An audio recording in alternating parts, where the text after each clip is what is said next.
শিউলি ফুল দেখলেই মনে হয় পুজো চলে আসছে। শিউলি ফুলের গন্ধতেই মনে হয় পুজো চলে আসছে। তো দেখো, এই যে আমাদের বাড়ির সামনে শিউলি ফুল গাছ আছে। তো আজকে সকাল 6টাতে উঠে পড়েছি।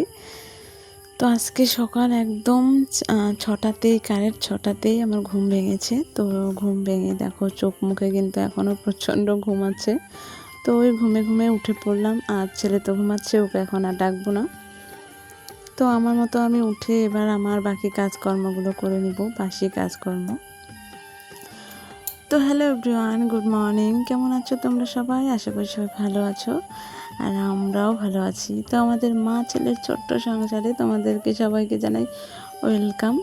তো দেখো, আমার সকালবেলা কাজকর্ম সবার আগে এই যে উঠে আমার ছাগল বের করা। তো এতদিন তোমাদের সাথে শেয়ার করিনি, কিন্তু ভাবছি আজকে থেকে তোমাদের সাথে এসব সব টুকিটাকি কাজ আমি শেয়ার করব।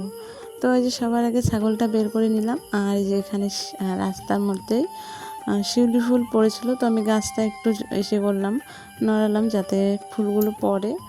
তো ওই যে দেখো কিছু ফুল পড়েছে, এখনও তেমন ফুল ধরে না, দু একটা ফুল ধরে। তো ভাবলাম যে এগুলো নিয়ে যাই, তাহলে পুজো দিতে পারবো। তো আজকে সকালবেলা উঠে দেখি এত সুন্দর ওয়েদারটা, বাইরের কুয়াশা পড়েছে, মনে হচ্ছে ঠান্ডা ঠান্ডা একটু চলে এসছে। কুয়াশাগুলো দেখে এত ভালো লাগছিল সকালবেলা উঠে, কি বলবো।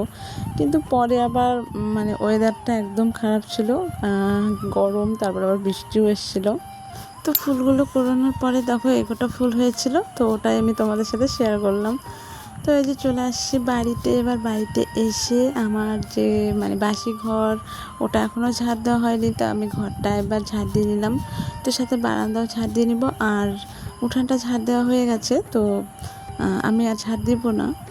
তো দেখো এই যে চলে আসলাম রান্নাঘরে। তো রান্নাঘরটাও এবার ঝাড় দিয়ে নিব।